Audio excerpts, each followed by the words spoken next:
Hello and welcome to the Goldenrod Podcast. I'm Ben, and as always, I'm joined by fellow Pokemon enthusiast Conor to bring you some of the latest and greatest Pokemon news and a few laughs along the way. For our audio listeners only, you're probably wondering why I'm already giggling. And honestly, it looks like Conor is just a civilized individual right now, sipping.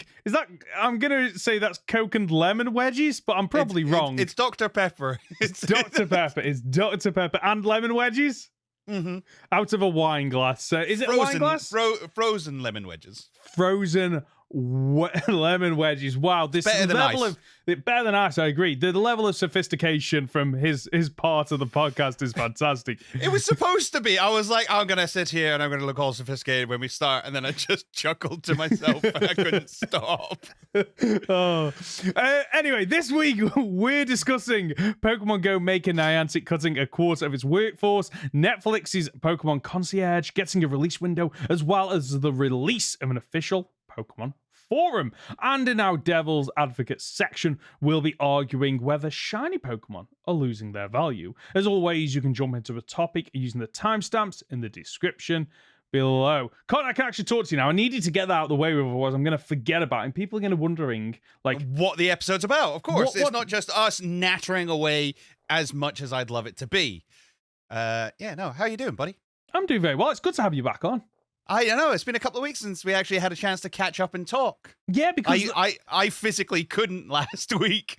And then the week before was when I was in Rome, so it has been. Yeah, it was been, hasn't it? So it's been over 2 weeks then, hasn't it? 2 weeks and a day, wow. if my maths is correct. But it is good to have you back. I couldn't work with Sam every week. He drives me crazy. Oh yes, you could. It was a great episode. Actually, I really enjoyed it. That's good to it know. was quite nice being able to go back in and just listen as an audience member for once. Although I did get that thing that you have in podcasts where you're like, I want to be part of this conversation because I've got the information. You're asking questions and I want to tell you the answers. Which again, we always said was the point of a podcast, right? You want to be part of the conversation. Agreed. And people can be part of the conversation by following the links in the description below to send in comments and questions. But we'll move on to that later on. But anyway, it is good to have us both back here after what seems like so long. I'm glad you're feeling better, Conor, and your voice is back. It's sounding beautiful and crisp as it always does. Shall we move on to the first piece of news this week? Let's do it. This is a big one, actually. Which one are we starting with? Concierge? Do you want to do Concierge? I kind of want to just get straight into Niantic, if I'm honest. Let's do that. So, Pokemon Go maker Niantic has cut a quarter of its workforce, which works out as a total of 230 workers, including those in the game platform team. I have a couple of quotes as well as to why this is happening. So if you don't mind, I'm going to start with those. So this comes courtesy of US-based Niantic's chief executive, John Hank, I'm going to presume that is. We have allowed our expenses to grow faster than revenue. Okay. However, he also said that since the game's launch, the mobile market has become crowded, and changes to the App Store and the mobile advertising landscape have made it increasingly hard to launch new mobile games at scale. Now, I thought coming into this that Niantic obviously has Pokemon Go. It's had the precursor to Pokemon Go that I'm struggling to remember off the top of my head what it was called, but it basically functions the same as Pokemon Go, except for it was you were hackers or something, weren't you? That's it. And you go around hacking nodes, I believe. Conor is furiously typing away. Ingress, that was it. So that was the precursor to Pokemon Go, which I think probably secured them Pokemon Go because of just proof of concept, basically. Proof of concept. Because I think a lot of the Pokestops were lifted straight from Ingress. They were. Which is why there were sites of interest and things like that. Spot on. But what I didn't know is they also do other games. So as a result of this and probably trying to cut costs, they've taken down their NBA All-World game, which was only released in January of this year, and they've also stopped production of its Marvel World of Heroes title. Now, I don't know anything about those two games, mainly because one, I'm not a fan of NBA, doesn't appeal to me, and second, like, while I love Marvel and enjoy it, I have had enough of Marvel pay-to-win microtransaction mobile games, so I'm not interested in any more whatsoever. So I couldn't tell you how many other games they do, but the main one is obviously Pokemon Go. That's what I know. They were working on a Monster Hunter tie-in game, which I'm not seeing any update on here, so I have to assume they're still working on it. You'd think so. The fact that they've announced closure of these two and not Monster Hunter probably means that it's safe for now. So this is a follow-on of something that has actually been going on for longer than I thought, because June of last year, Niantic cancelled 4 projects and reduced its workforce by around 8%. So this has been going on for a while. Now, do you think part of this is the growth during COVID in terms of I can still play this from home and I can play it with all these additional features? People maybe not having more disposable income and just thinking, I've got more disposable income, what's an extra £5 on this Pokemon game to get remote raid passes or whatever they wanted to spend it on. And now people are busier, they are back at work, they're not at home, and therefore they're making less money than during lockdown and the following COVID years. Is this more this was to be expected, or is it a result of previous bad practices and experience that we've discussed in the past around Pokemon Go? It's difficult to say without understanding if they expanded during COVID, which is not information that we have available to us right now, or at least I don't. So I couldn't possibly speculate on that. I'm not going to lie. I'd love to sit here and say Niantic are now suffering because of the changes they've made to Pokemon Go. I'd love to say that they're suffering, but I'd love to say that the reason for their suffering is because of, it's the fans are actually being heard and they're showing what they want with their wallets and things like that. That's not really how these things work. These cuts will have been budgeted and will have been thought through months and months and months in advance. The actual changes that have been made to Pokemon Go are unlikely to be factored into this as much as we may think they are. As you say, there was just more people with more expendable income during COVID. I mean, I think it's written here that Pokemon Go broke records for downloads during COVID. So did they budget too high? Did they go, oh, well, this is just going to keep going and going and going, and then it didn't? It's very possible. It's a difficult one to speculate on because we always get so little information. And because again, we're saying this because it was only a couple of weeks ago where we were talking about the backlash to the remote raid passes, and then that third party company came out and said Niantic are losing money and they're losing money hard. And Niantic came out and said, no, we're not. No, we're not. That's wrong. We're making more money than we've ever done before.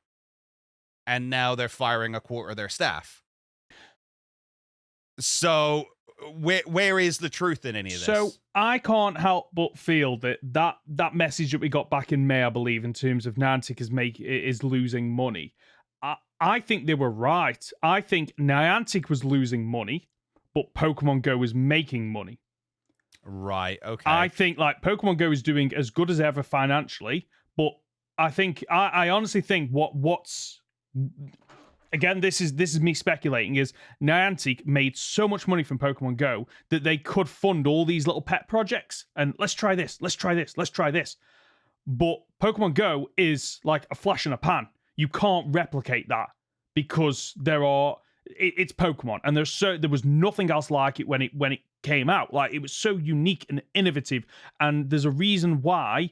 And this ties onto one of the things they said around the mobile market is become crowded and changes the app store, and the mobile advertising landscape have made it increasingly hard to launch new mobile games at scale. Pokemon Go, whenever I'm on my app store, it's always in the top 10 easily. But I couldn't tell you any other games by Niantic, and I think that's the clue there, is that we've been trying to launch all these other games. For whatever reason, they're not taking off, and that is what's causing us to lose revenue, and therefore we're now having to scale back the workforce because we've got all these other people that are working on all these different projects that either aren't going to see the light of day, or we're just going to cancel because they're not bringing in the income, and we're just going to focus on Pokemon Go. I think that... Okay, it's interesting that you say they're going to focus on Pokemon Go, because obviously that's the big question now as Pokemon fans. If Niantic are firing a whole bunch of their staff, is Pokemon Go going to suffer? Is the development of Go going to suffer? I don't think it will. You don't think so because you think it's other teams. Yeah, I don't think it will. I honestly do not think, because Pokemon Go is one of those weird things now where there is so much infrastructure already in Pokemon Go that anything else is just additions and add-ons at this stage. And well, I don't know. It's an always online game, and we've seen how easy it is to break. The point I butchered there is that tweaking and adapting Pokemon Go will take a lot less man hours than developing new games. Interesting. Okay. And that's coming from someone that doesn't know anything about building games, by the way. Okay, just need to preface that. But like, it's like anything. Like, maintaining something is always easier and more cost-effective, typically, than building something from scratch. And I mean, a lot of that though comes down to the fact that it's a current revenue stream. Yeah. So you are making money off the thing you are working on. Yes. Which, when you're developing something new, like this Marvel game that they've scrapped, that was just a money sink in a hope of regaining it later. Yes. I honestly think that while the headline that I've seen multiple times today while I've been looking up a bit more about this, and they always focus on Pokemon Go making Niantic, but that's because that's what people know them for. That's not what's going to be affected by this. This isn't. It's a fair point. Yeah, this isn't Pokemon Go is cutting a quarter of its workforce. It's the company that runs Pokemon Go, which also runs other things, other games, is cutting a quarter of its workforce. I honestly think that, like, anybody that's throwing this out there of, okay, Pokemon goes going down the drain. We've all known this for a while, and now finally, the issues are coming home to roost and all that kind of stuff. Like, I don't think that's the case. I honestly think this is more about Niantic going, okay, we've tried all these little pet projects. It hasn't worked out. We haven't made the revenue we wanted. Let's scale back just to avoid throwing any more money at all these different games that they tried to get off the ground or wanted to get off the ground. In a kind of similar vein, it'd be like if we heard Game Freak have fired 10% of their staff. Everyone would be going mad. Oh my god, Pokemon, what is happening to Pokemon? And it's like, no, it's just the development team for Bloom. We decided we're scrapping it. Yeah, so exactly. we let all those developers go. Yeah. It wouldn't affect Pokemon because they're not working on Pokemon. Yeah. And I think that's the case here. I don't think Pokemon Go will be negatively impacted by these job cuts. I mean, obviously my heart goes out to the people that are losing the jobs, because it's always the case, since when a company makes a decision, it's the staff that suffer, so we shouldn't be celebrating that. No, I mean, it is difficult sometimes because we see it as a conglomerate, we see it as a company who has wronged us individually, because it's that Western culture that we are ingrained in, where companies are people. But yes, there are real people who are out of a job now, and that sucks. That's not funny, no matter what the reason is. No, and like ultimately, like I might have a different view if we knew the figures and the finances of the company and how well it's performed. But as a private company, they don't have to publish how well they're doing. So you just kind of Like the closest we ever came was in May when someone managed to get a hold of financial figures, but like Niantic we were got never told gonna, they were made up. yeah, Niantic was never going to come out and confirm or deny that, because either way has, there's, if they confirmed or denied it, it's just going to lead to more speculation and questions. So it's easier just to go more information that people don't already have. Yeah, exactly. So like they were right to make the comment that like we just don't comment on it because they don't need to at the end of the day. But like all I'll say is chances are they've got a load of money still in the bank. Like they don't need to worry as a company, I'd imagine. It's Pokemon Go is going to stick around for probably quite some time. I think if it was going to die a death, it would have happened by now. Yeah, I mean, again, I'm showing my anti-capitalist nature here, but let's not forget that if they're cutting a quarter of their staff, that's not because they're running out of money. It's because they had projected to not make as much profit. Yeah. That's not the same thing. No, it's not. No. So, yeah. Let's move on to some positive news. Yes, Pokemon Concierge over on Netflix has had a release window announced. It will debut in December. I don't know why I said that funny. In December 2023. We've had both a teaser over on Twitter and then a about 2.5 minute interview overview, lack of a better word, of almost not even the making of. It's just, basically what we got to see is we got to meet one of the show's voice actors, Non, N-O-N, I don't know if I'm pronouncing that right, who will be voicing Haru, who has arrived to work at the resort. And we briefly got to see the director, who I think said one line. I say a line, it wasn't even a sentence. He said a couple of words and that was it. So I didn't even bother writing his name down. Like the main takeaways from this is we got a little bit more information or insight into the Pokemon that are going to be appearing around Psyduck, Lampent, and Pansear, it seems to be. We got to see some of the items that will be appearing in the show, which will all look high quality. And I think the biggest takeaway for me, which I don't think had been announced, is we knew it was going to be stop motion, but we didn't know if it was going to be your typical Wallace and CG Gromit stop style. motion. Yes, but this is actual clay stop motion. Oh, it's claymation, is it? Claymation, which makes me even more excited for this because it is an art form in movies that you don't typically see, and as I don't see often. No. Netflix did one recently. Was it Guillermo del Toro did Pinocchio, didn't he? Oh, did he? Yeah, I believe so. I believe it was, Guillermo del Toro. Was that stop motion? Yeah. Oh, was that quite creepy?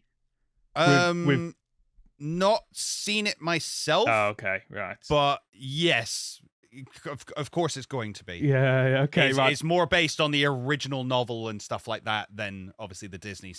Yeah, which if people don't know, like Disney bought a load of the rights to the books, didn't they? And then made them all like Disney-fied and happy. Well, they didn't get the rights. It's they were open, just open. It's just in what's the word called? Public domain. Yes. Public domain, that thing that Disney are constantly fighting against. Yeah, the thing that helped them to become a multi-billion-dollar company.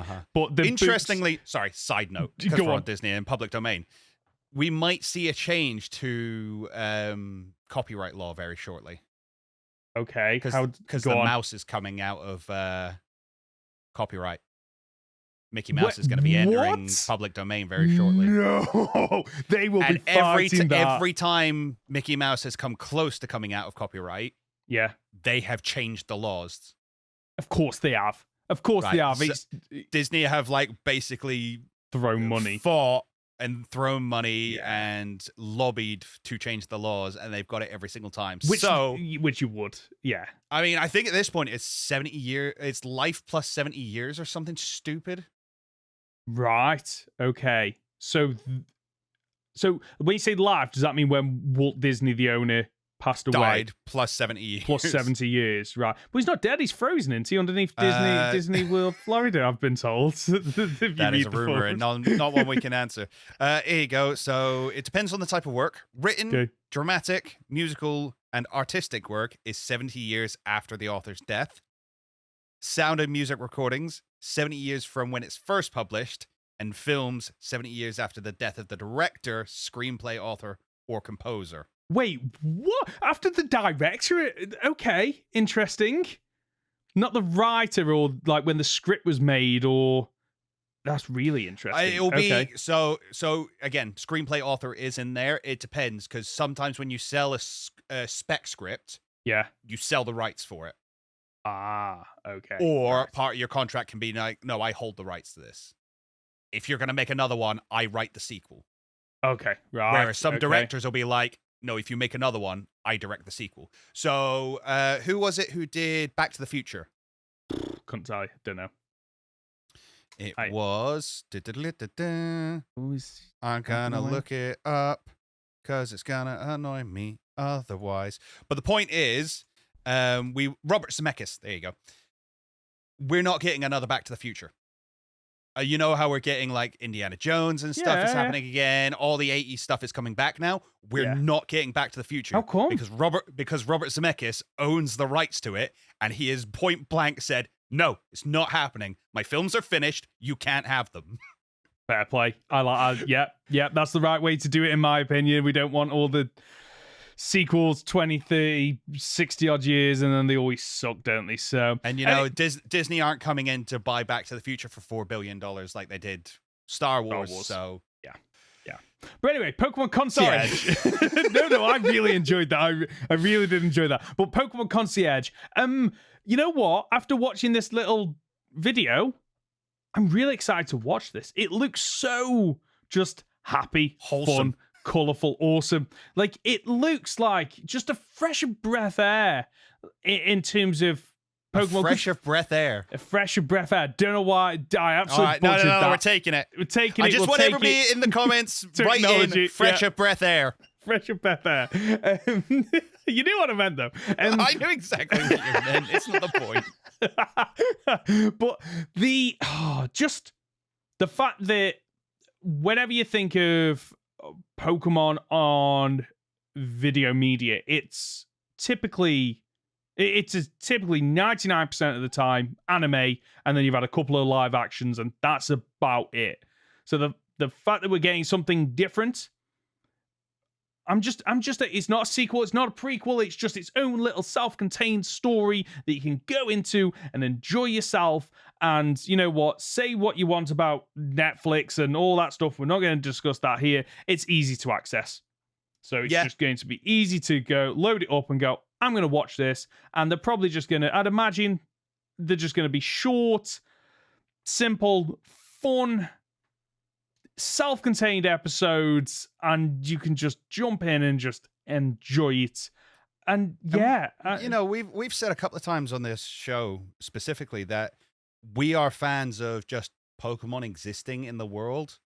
I don't need battling. I don't need a gym challenge. I don't need the end of the world with legendaries and stuff like that. Just show me Pokemon existing and people living alongside them. This very much looks like that's what it's going to be, and I'm ready for it. Yeah, sorry, if people are watching the video and looking at me confused, I'm trying to think back, like, when was the last time we had a Pokemon movie, cartoon, anime, episode, whatever it was, where it was just like a slice of life with Pokemon, and nothing's coming to me? Detective Pikachu was kind of not your standard story. But it still ended with Mewtwo and trying to take over the world, and it was basically a big evil villain's plot. So Detective Pikachu, you got to see some of that, like, it's Pokemon in the real world, but that wasn't the core of the story. The core of the story, which is a shame because they really pitched it as like, welcome to Rhyme City, where we don't do battles. That's not what this is about. Yeah, and then it kind of was. Which, fair play, they needed a big third act action flick. We should did. probably review that at some point. I'd love to sit down and review Detective Pikachu. I haven't watched it in years, and I remember elements of it, but I think I watched it before I came back to Pokemon and started YouTube. I think. So I was like, about right. oh yeah, this was interesting, but a lot of the Pokemon I wasn't aware of at the time that we're in it, or I'd never seen them outside of sprites. Like Ludicolo I'd only ever seen as like a pixel sprite. So then suddenly seeing it and being like, oh, it's fairy.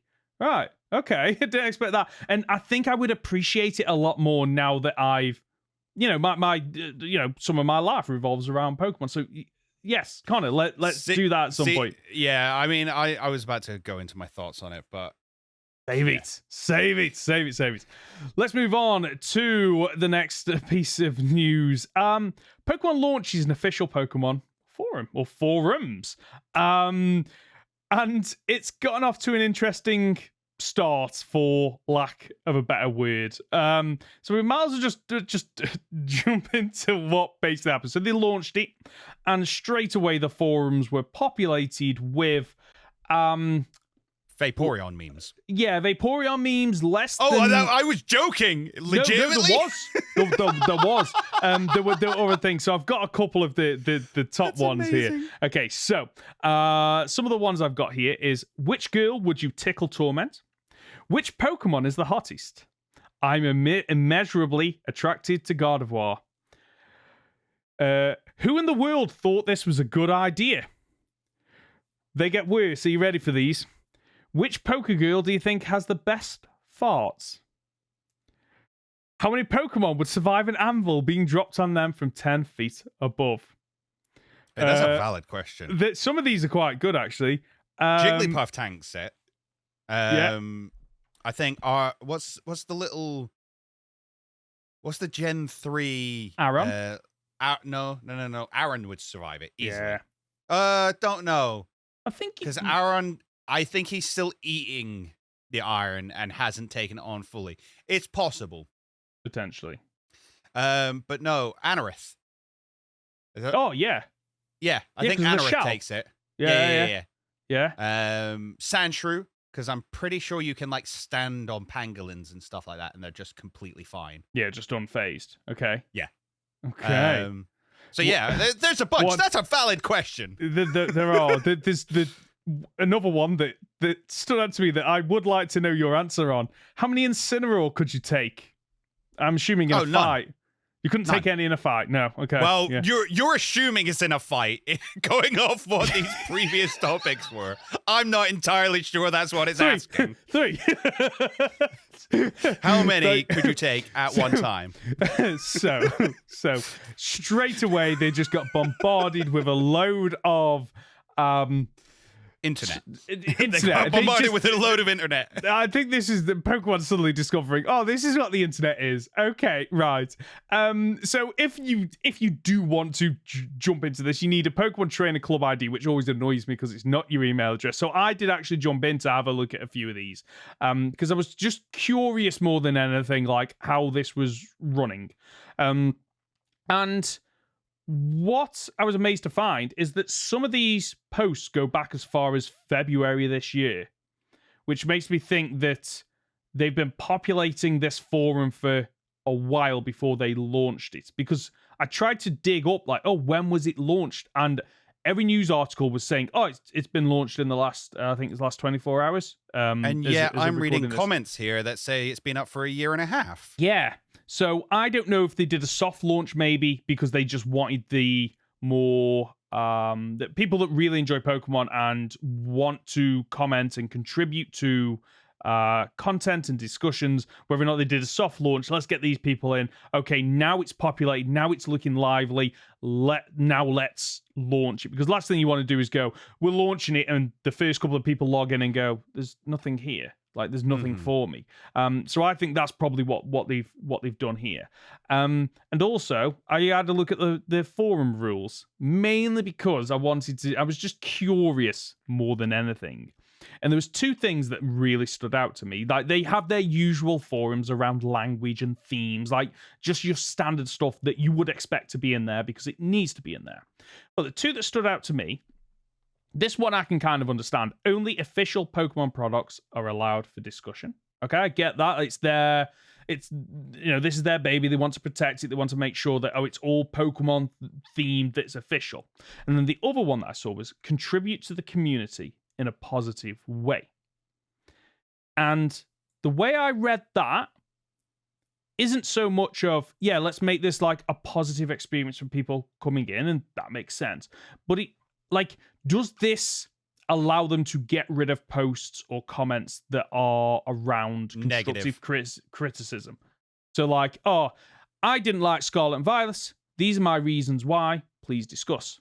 And then they can remove it and just go, well, no, you're being negative about something that we've created. Like, we don't want that here. We want to talk, which I think you should be able to discuss these things. And it's one of the reasons why I enjoy Reddit as my go-to platform for this kind of thing, because there is upvoting and downvoting, and the top comment could say something and the next one could be like, well, actually no, you've got your facts wrong. This is like, that's what I like about Reddit, is that this self-management that goes on. And I just, with that in place, and Reddit and Twitter and all these other platforms that you can use, like, why is this coming so late? Like, this 10, 20 years ago would have been like...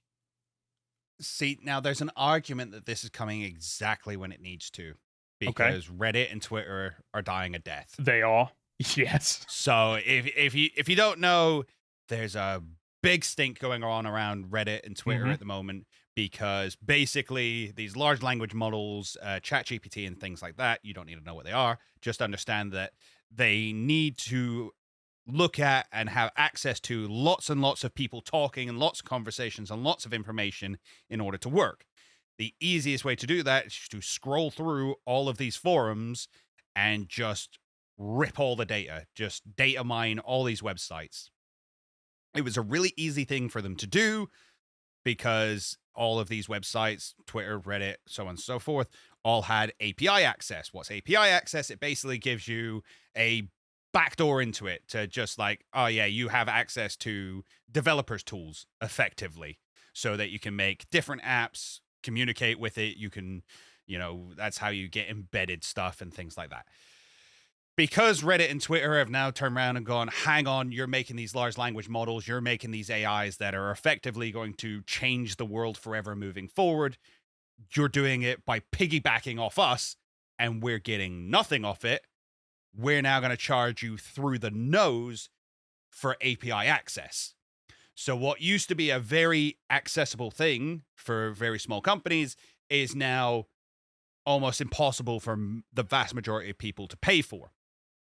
What that's meant is that a lot of these third-party apps and things that people actually who don't go to Reddit directly but use it through different apps and things are done. A lot of these larger forums where it would be almost impossible for people to moderate them effectively as people, they all use these different apps and things to do it. They're done. They cannot do it anymore. So many of these bigger forums have just closed. Yeah. So I think now is exactly the time to have a Pokemon Direct forum.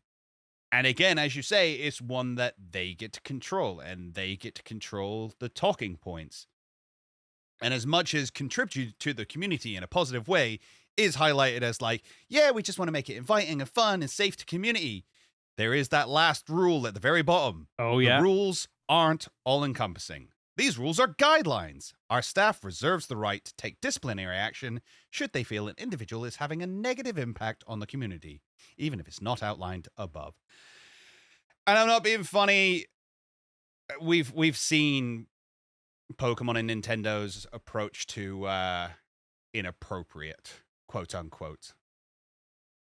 We've discussed them having issues with Nuzlocke, with ROM hacks, with just people actually creating fan art and things like that. They don't like it. This isn't a sandbox. This is no, you get to play with your toys in an orderly fashion over there in the corner where we get to observe you the whole time, and that's it. Okay, good boy. It does feel very much like this is like, okay, let's create like which I think lends itself to why people reacted the way they did to it. Yeah. If that's the way we've seen it, there will be other people out on the internet who have seen it the same way, and that's why they've gone, you know what, let's just dump a load of Vaporeon memes. Yeah. Because let's put Gardevoir everywhere. Because what they want to create is basically, it's a positive echo chamber. Like, this is all the great things about Pokemon, why you should love Pokemon. Oh, you over there discussing other ways to play our games? Yeah, we don't want you here. Oh, you over here that are criticizing the latest release, rightly or wrongly? Yeah, we don't want you here. Oh, you know what? You saying that you're not going to pay for the DLC because these are your criticisms of Scarlet and Violet? Yeah, we don't want you here. Oh, you're excited about Pokemon Scarlet and Violet DLC? Oh, yeah, come and tell us why you're excited about it. Yeah, you can stay in this forum. Like, it feels like it's an extra layer of control to, from their point of view, protect their IP and foster that goodwill with the community. And I'm never a fan of a company that gets too much control, unfortunately, because they typically just abuse it. Whereas like there is a America with their free speech, like, while a lot of the time you see it online and it's completely used in the wrong way, like in terms of how they say, oh, this is free speech, like there is something correct about, no, you should have a place to raise valid concerns and criticisms of things, because that's how you improve things. And I just don't think you're going to get that with this forum, which is a real shame. And I think that's probably why, like you say, a load of people have just gone, okay, right, you know what? If we can't do what we want with this, let's at least have a little bit of fun on launch while we can. Which, yeah, no, I agree with you. As you say, people misuse the term free speech, but the fact that I can sit here and go, I don't think we should have a monarchy, actually, that's free speech. I'm allowed to do that and not go to jail for it. I should be able to sit on the Pokemon forum and be like, Scarlet and Violet weren't that great, and not go to jail for it. yeah, exactly. Sorry, the reason I'm laughing is it just always reminds me of like monarchy. I don't really care about, but everyone has a soft spot in for Queen Liz. God, rest her soul. But it just reminds me of that meme where it's there's a billboard in London. It's the Queen saying, like, the UK will be reformed into the first galactic empire. Something like the first galactic empire. It always gets a chuckle out of me. So my question for you is, are you going to be using the forum? Probably not, because I'm looking and it doesn't seem... Oh, no, wait. There's one topic that I've seen with actually a few comments on it, and it's just, what's your favorite Pokemon? That's the only thing I've seen so far with more than 100 posts on it. And as you say, it's just it's a toothless conversation. Yes. That's it. That's what it feels. It feels like... I'll tell you what would bring me to this forum. Go on. If they put a bunch of Game Freak employees in here and we're like do a like Q&A ask me style. Anything. Yes. Oh yeah, that'd bring me in. Yeah, 100%. Like the Ask Me Anything that they have on Reddit are sometimes absolutely insightful, and you just get so much information that you didn't know, or they are hilarious in terms of like the person that you are talking to has like loads of funny, stories and stuff like that, or the fact that like it always reminds me of I can't remember his name now, but somebody like didn't ask me anything in the first post that was like 10,000 upvotes in a handful of minutes, just basically going, yeah, I met you at a pub and you were an absolute a-hole, and then they just like refused to do any more. And I would love to see more ask me anythings with people of influence or knowledge from the Pokemon community. I would love that. I don't think we'll get it, unfortunately. You know what's really depressing? I got really excited then because it seemed like You know how if you've got an issue with YouTube, you don't message YouTube, you have to hit them up on Twitter. Yeah. Because that's the only way you actually get a reply. I thought maybe that's what this could be useful for. Maybe that, doing bug reports and stuff, because they've got this whole TCG live section and things like that. They've got a Unite section. Will that be useful? But I've just had a look at a couple of people saying, hey, has anybody found a solution for this? And you just got the mods in there going, thank you for sharing your feedback. I encourage you to open a ticket regarding this matter. To do so, visit support.pokemon. I'm like, well, what are you here for? Yeah. Yeah, because that's always the best part about the internet. It's not the best part, but I'm just like over exaggerating. If ever you have an issue, 99% of the time, someone has also had that issue and has resolved it. And you find a forum post or a thread or a website that's 10 years old that goes, oh, here's how you fix it. And it's like, and the last thing you want is to go through this ticket system that just takes 10 times longer to probably not even resolve your issue because they don't understand your issue in the first sense. Like, I'm gonna keep my eye on this because I am curious to see what happens as a result of this. But for me, at the moment, it's just very safe and very boring, and that's not what I need. I'm gonna list the trending topics for you. Oh, go on then. What's your favorite Pokemon? 116 replies. Okay, that's the top trending topic. 116 replies. Second one, any Pokemon Conquest fans? 4 replies. Third, who is the best duck Pokemon? 2 replies. And these are from 20 hours ago. No. Wow. These are the trending topics on a brand new forum. Wow. Yeah, right. I can't give you a reason to go there. Hey, if you've got them, let us know, please. Yeah, definitely. It's interesting. This is just interesting that this is where they put their time and money. But like Pokemon has done so much. I'm surprised they haven't done this sooner, to be honest with you. Oh, and you need a specific account in order to sign up. Oh, which is a nightmare. Can I just start? Because I have got a Pokemon Trainer ID, but I use it that rarely that when I go, how do I, what is it? Is it this combination? Has it got numbers in it? Has it got a hyphen or an underscore? Is it my email address? No, it's not my email address because that would be too simple. Like, logging in is an absolute nightmare. And the website was like, oh, you're going to need your trainer ID. And managed to get in, but then it didn't take me to the forum. It took me somewhere else when I logged in. I was like, are you absolutely, just infuriates me. Infuriates me. Let's move on otherwise I'm just going to rant all day at this. We've had a question, courtesy of Phoenix over on my Discord. Speaking of, favorite Pokemon, this is very specific, so thank you, Phoenix, and I hope you're listening. What is your favorite green and white sprite, and why? This is so specific. It really is, isn't it? So I actually just opened up the Pokemon Sprite page and just went through it generation by generation to kind of get a list of Pokemon that are green and white, but some of these aren't even green and white. They are green with elements of white or white with elements of green.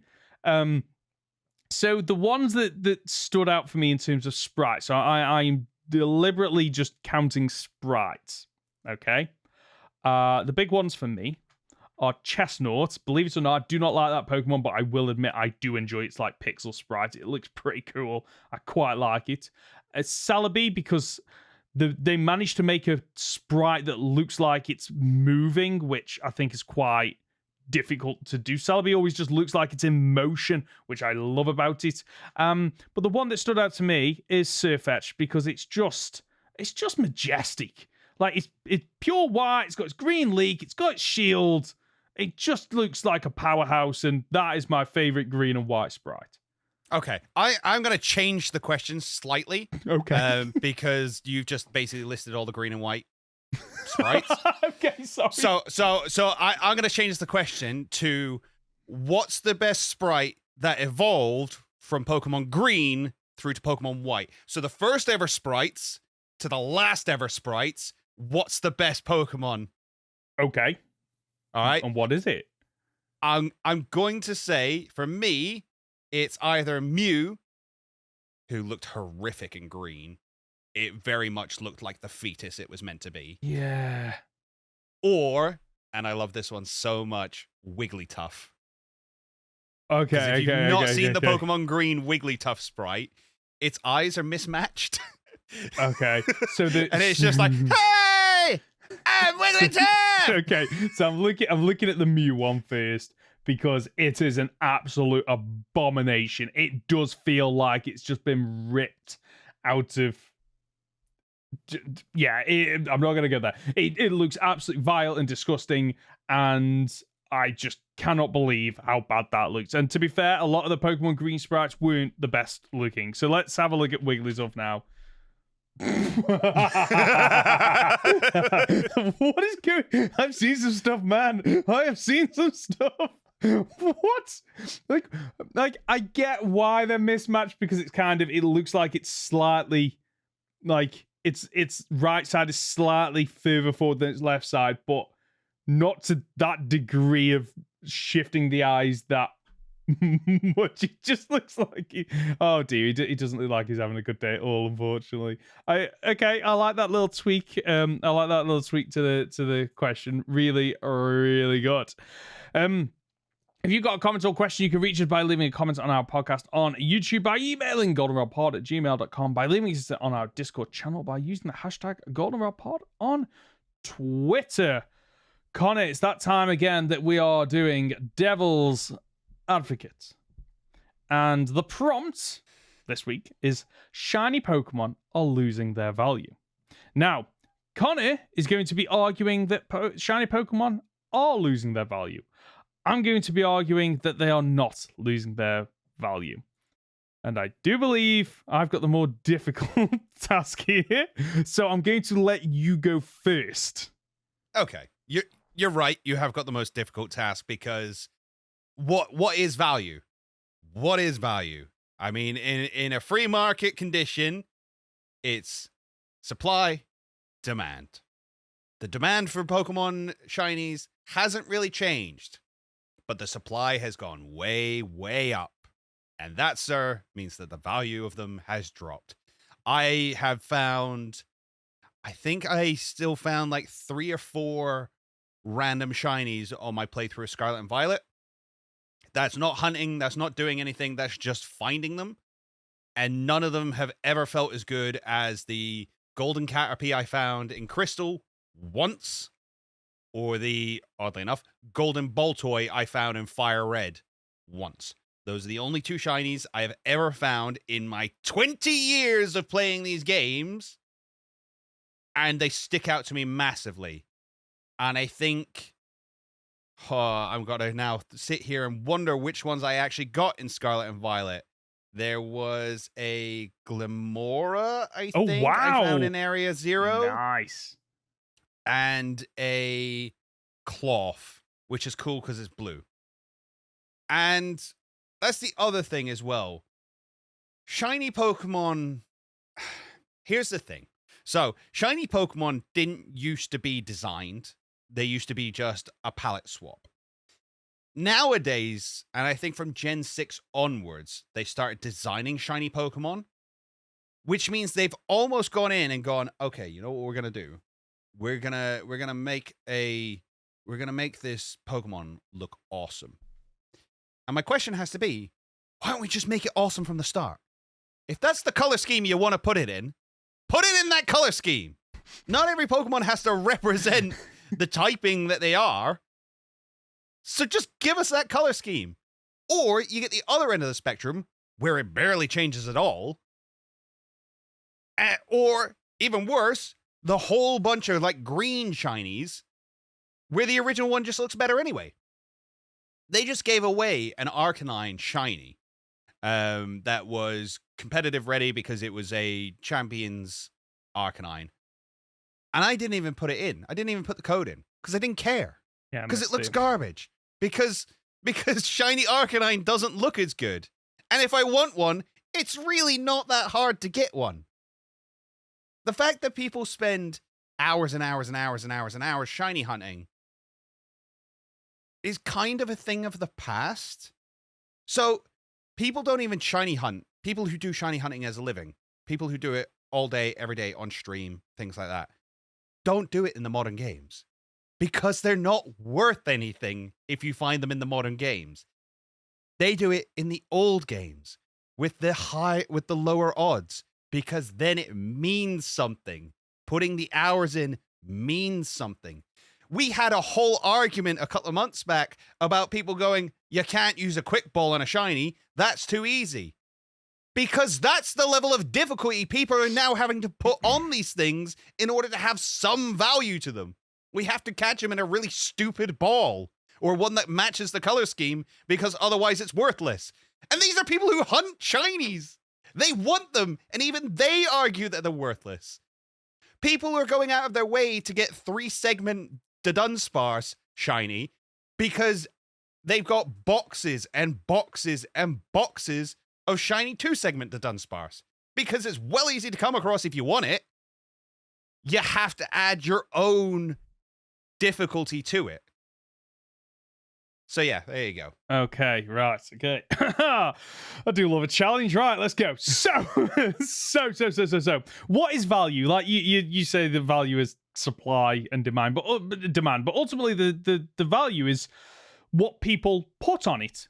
Okay? Like you said, that some people are making it more difficult, that they are self-imposing rules to make it more difficult to get these shinies. But ultimately, isn't that what the value is? The experience, the hunt, the excitement? And while I take your point that Pokemon shinies are easier to get, yes, they are. I will not argue that point because I shiny hunt in Pokemon Go because of how much easier it is to do it on Community Day. However, there are certain Pokemon where the shinies are that rare or that difficult.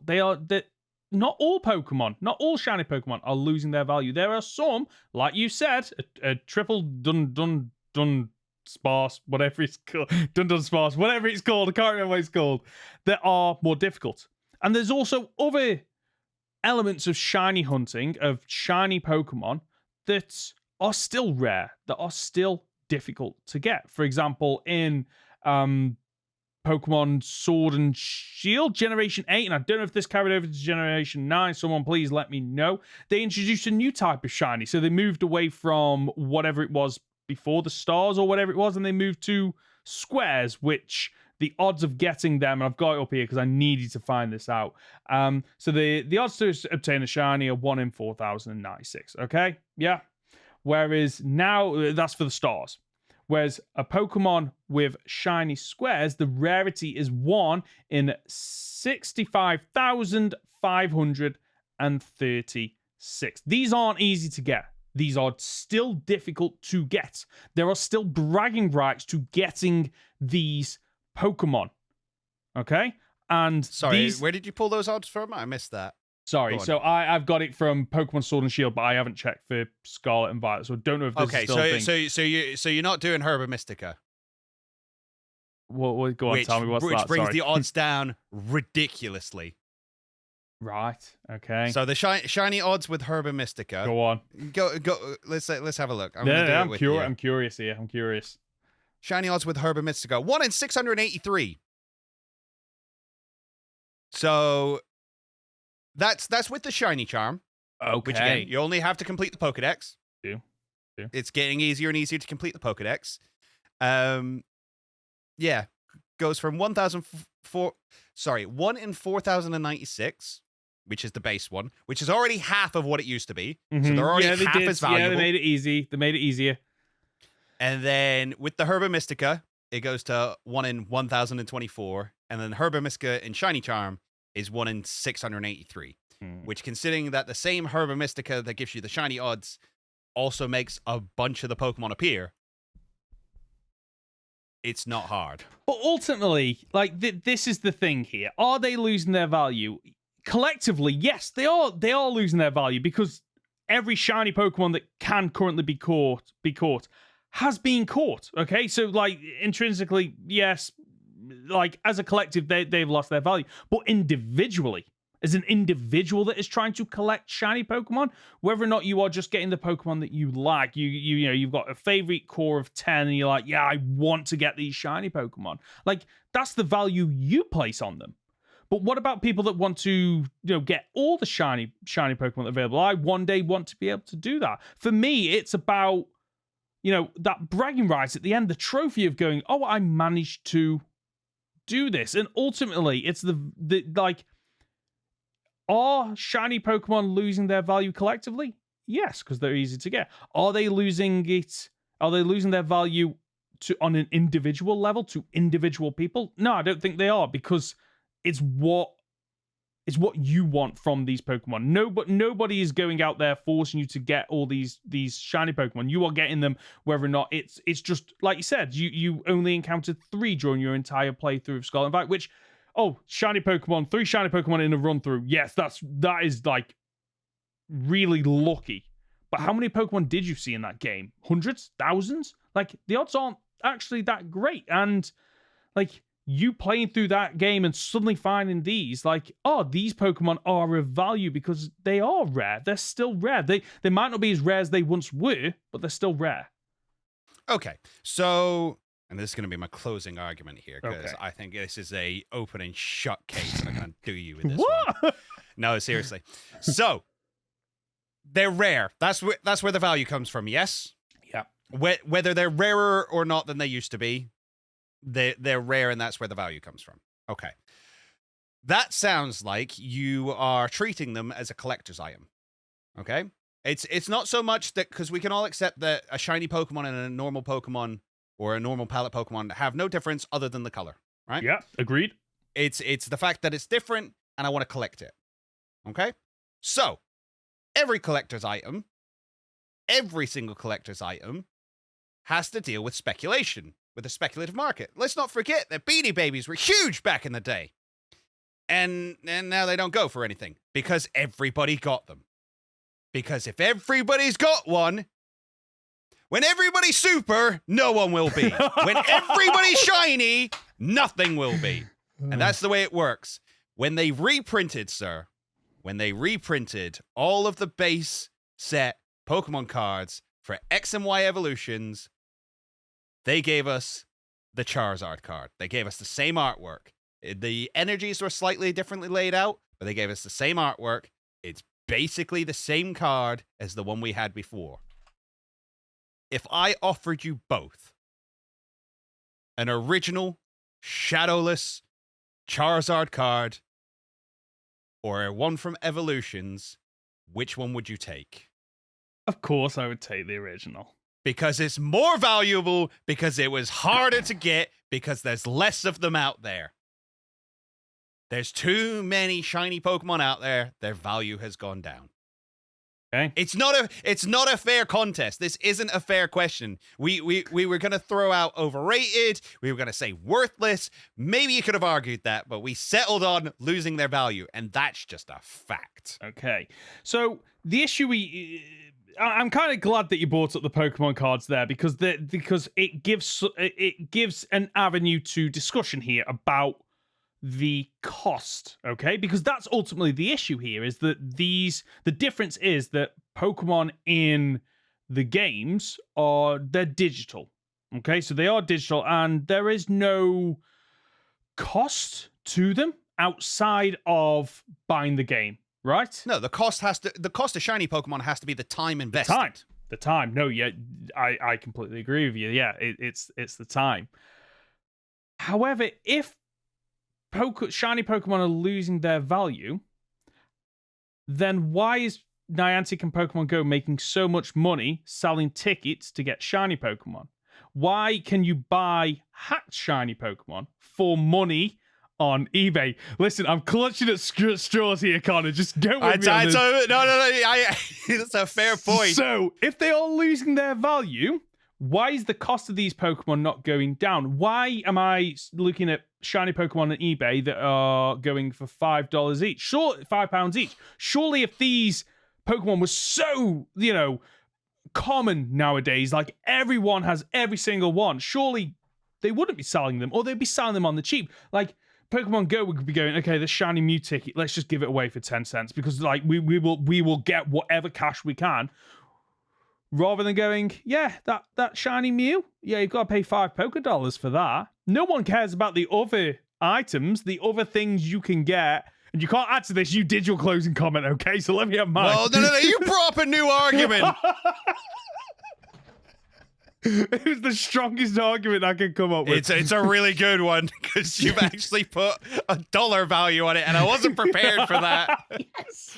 I wasn't prepared for that. I might win my first one. I might just win my first Devil's Advocate section. So yeah, I guess my closing argument, because I don't know where I can go from here, is that people are still paying real money for shiny Pokemon because they still have value. £5, yeah? £5 for a shiny Pokemon. For a shiny Mew, yes. Okay. £65 for an Eon ticket. £65 for a chance to get a legitimate shiny Latios and Latias in the original games. Do you get an event? Not a lot of one. Not a lot of one. Are you getting a little bit of Pokemon history? Sure, that's rolled in there too. But it's also more valuable because it's harder to get. And there's no way anyone these days is spending 65 quid on a one-off event for their game and not shiny hunting it. I'm sorry. Explain to that to me in a different way. I'm struggling with that one. Sorry. So your point there, if I'm correct. Sorry, no, what? Sorry, go on. Explain this to me. Go on. So your argument is that people will pay money for shiny Pokemon now. Yeah. My argument is that people will pay more money for shiny Pokemon from older games. Okay. Although they're still buying it now. They're still and buying I just said it. that they would definitely, if they're going to do these events, they would definitely shiny hunt it. Because surely that means that they're willing to pay more for the older. Because like the value of these eBay ones, they're all hacked. They're not the original ones. They're all hacked. So the cost for the chance of a real shiny Pokemon, a legitimate shiny Pokemon, is therefore higher. Because they have more value because they are genuine. And it's not like people can't go back and shiny hunt in older games now. So it's not that the value's going down. It's just Conor, that did I just win? Did I just win Devil's Advocate? That's not for us to decide, but I think you won me over. Really? I'll take that. That's a victory. I was just hoping to come in here with the moral victory. Because you're not wrong. Like it's an arbitrary value. Yes, that's it. So whether it goes up or down is completely up to the individual. But exactly. As we've seen, so many people are invested in them. Whether shiny Dunsparce is worth anything to you doesn't matter if shiny Dunsparce 3 segment is valuable to you. Like the cost is arbitrary because I thought that was a slam dunk. You had no chance. How have you won me over? I don't know because like for me like the $5 Mew or shiny Mew on Pokemon Go, like I don't have value in that. I'm not going to pay for that because ultimately I think at some point it will be free at some point. But there might be somebody out there that goes, I've always wanted this Pokemon. Mew's my favorite Pokemon. I'm going to pay $5 for the shiny Mew. But then the next time it comes round, in a couple of years' time they offer it, they'll go, well, no, I don't want it. Like, my value on a second Mew is 0 because I've got that original one. I've got the trophy that I was looking for. The value is arbitrary. It is ultimately up to the individual. Like, somebody, like me, I have 20 shiny Magikarps in Pokemon Go. It is absolutely ridiculous. Therefore, shiny Magikarp doesn't have a value to me.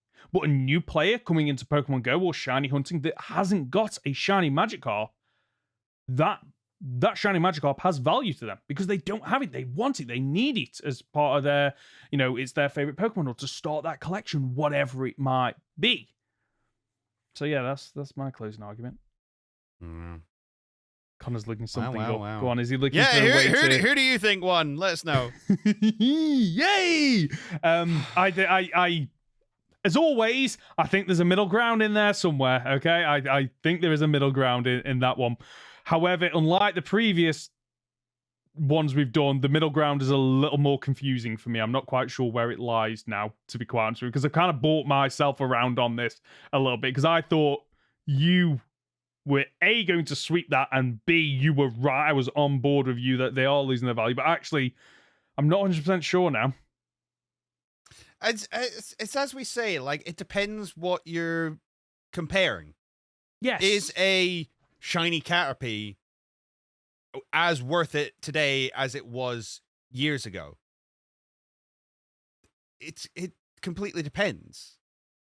It depends whether Caterpie is your favorite Pokemon. It depends whether you like its shiny form more than its original form. As I say, Arcanine shiny doesn't mean anything to me. Even you could give it to me and I couldn't care, because the original one looks better to me. But that's not lost its value. It just never had any to me. And I think realistically, there is an argument for hacked Pokemon being so rife now. Yeah. Which is not really an argument I wanted to get into, because that's like a whole different segment of... That's actually a topic for a different day of hacked Pokemon are fine, actually. Yeah. But, you've got your daughter who plays these games. I've got my mate's kids who play them, and she's constantly coming up to me going, "Oh, I've got this shiny Diancie. It looks great, but it's called hackmons.com. I got it in a Wonder Trade. I'm keeping it because I'm counting it towards my shiny decks, but And it's that that kind of breaks my heart a little bit. Agreed. Shiny Pokemon should never have had the capability of being Yeah, I agree with that. Yeah. I agree. Like, honestly, I think the odds of shiny Pokemon should be, like, astronomical, to the point where when you see, to the point where the discovery of new shiny Pokemon is newsworthy. Like, oh, wow, to this date, we didn't know that this is what a shiny Charizard looks like, and somebody managed to get the first one. I know that is next to impossible to do because of data miners, and they can just go into the game file and find that Pokemon. But I guess the way you get around that is every now and again you do a custom cartridge or a custom thing that has that, but it becomes unreasonable of a company to do that, and time consuming and whatnot. Which weirdly enough, one of my favorite games to look at shiny hunting in was actually Legends Arceus. Because you had to do so much work to get the shiny charm. It wasn't just complete the Pokedex. It was a grade 10, all the Pokedexes. Or grade 5, grade 10. I can't remember what one it was. But you had to basically max out all the Pokedexes. Then you get the shiny charm. And then you can hunt shiny alphas. Oh, yes. Yeah. So, again, it's adding another level. Is the shiny alone worth it? No. A shiny alpha, however, is. So it depends on how you count it. Do you see what I'm saying? Yeah, agreed. Is the shiny itself as valuable if we're having to put an add-on to make it feel the same? And that's the thing, like, because every Pokemon we said it was closing arguments. We're just going back and forth on this. We are, it's just an open discussion now. It is a great discussion to have, because, like, it's your typical thing of, like, the Pokedex will never be complete. It will constantly new games, new Pokemon coming out. And with that, new shinies. So, like, you can complete the shiny decks. Oh, okay, these Pokemon don't have value to me anymore because I've got them all. And then a new generation comes out with 100 plus Pokemon and going, I've got to start all this again. I've got 100 more Pokemon. And that doesn't count, like, female and male variances and things like that. But also, like, where do you draw the line? Because, I've already got 10 Charizards. Like, they do not appeal to me. It's 10 shiny Charizards. They don't appeal to me.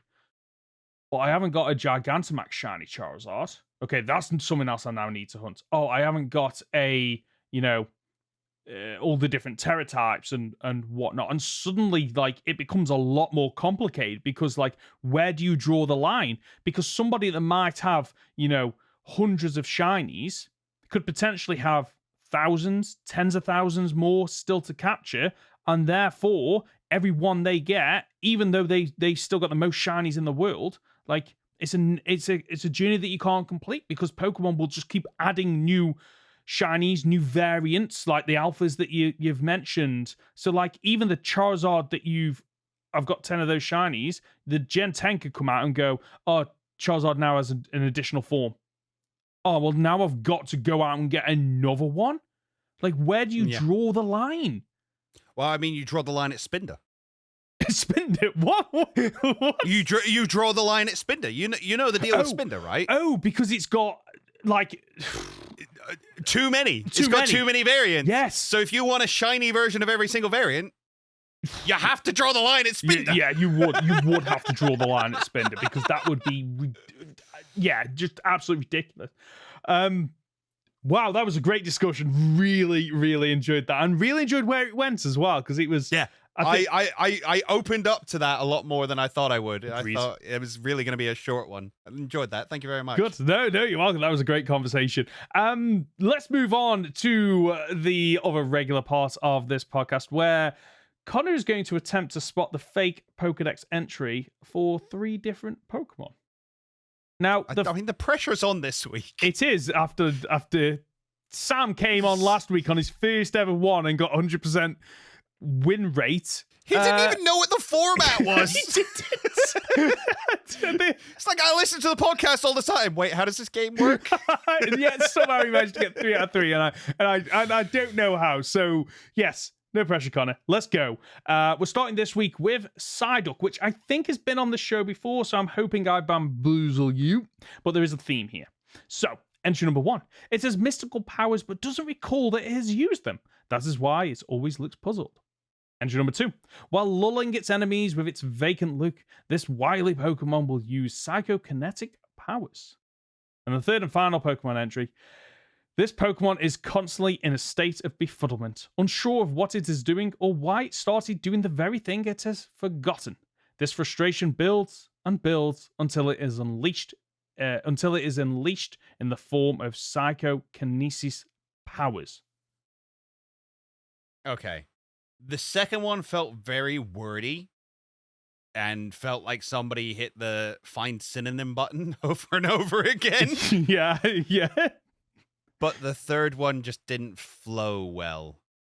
So I'm going to go with the third one. You are correct. And I butchered, I wrote it wrong at the very end, which I'm not sure if it did me over. Yeah, but it stuck out a little bit. Yeah, and I tried to go with like, okay, if I put in 2 that seem quite safe and then 1 that is out there and really long, you might go, oh, that's Ruby and Sapphire.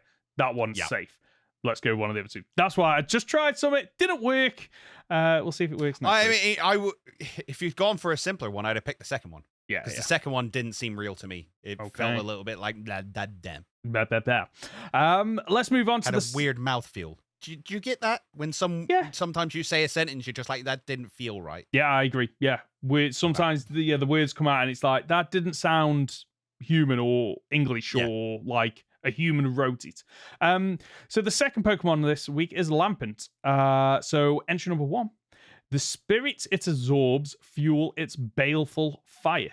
It hangs around hospitals waiting for people to pass on. Entry number 2. It arrives near the moment of death and steals spirit from the body. And entry number 3. It spins through cities hunting for those on the verge of death.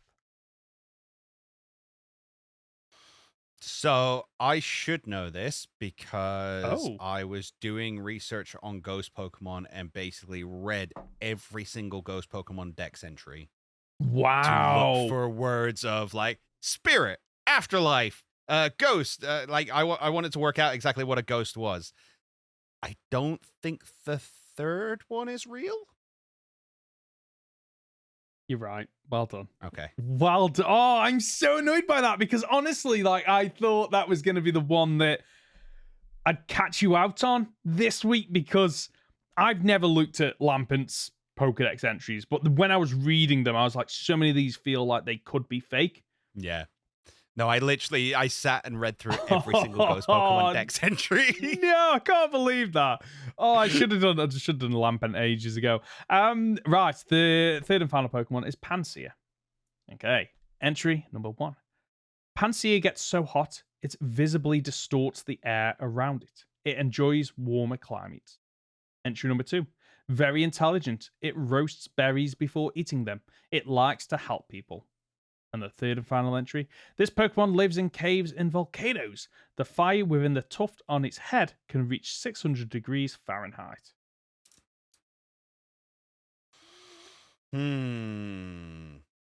So, interesting. I thought it was the second one. But I'm gonna go with a little bit of game theory here. Okay. And I'm gonna play the player and not the game. And I'm gonna go off the fact that you've gone. Well, we're gonna do the third one again because he's never gonna pick the third one 3 times in a row. I'm going to assume that none of the Dex entries talk about the tuft on its head, so you've picked that out and gone. I'm gonna do that, and then thrown in a temperature because they always include temperature in these. So I'm gonna go with the third one. It's the first one. I'm ever so sorry. No, You're so close. I was so confident. I was like, I see your game, sir. I do not see your game. So you saw my game in the first 2. You didn't see it in the third one. I am afraid, which is a shame because I really wanted you to get. Just to prove that I could. Just to prove that you could, which you've done before. You've done before, but your success rate is what, like 3. 6%, something like that. Was pretty. Sam is 100%. Good on him. Good on him. But we'll bring the game back next week because I always thoroughly enjoy it. But congratulations on getting 2 out of 3. And that's the show for this week. It feels like it's just swung by, but we've been going for over an hour. If you've gotten this far, you're just top dollar, aren't you? Connor, where can we find you? You can find me on my YouTube channel at Captain Fidget or on Twitter at CapFidget. I'm Ben. You can find me as Professor Hoenn Gaming on YouTube and Professor Hoenn on Twitter. As for the Goldenrod Podcast, you can find us on the usual platforms. Search for Goldenrod Podcast on YouTube or on your usual podcast app. If you listen to it on a podcast app, like, what are you doing? Leave a 5-star review. Just do it. And leave a little comment. Like, leave a little positive review. It always helps us out. And, of course, if you're watching on YouTube, make sure you leave a like, please. And comment. We like to talk to people. We want to talk to people. And we'll be back next Friday for another week of Pokemon podcast content. See ya.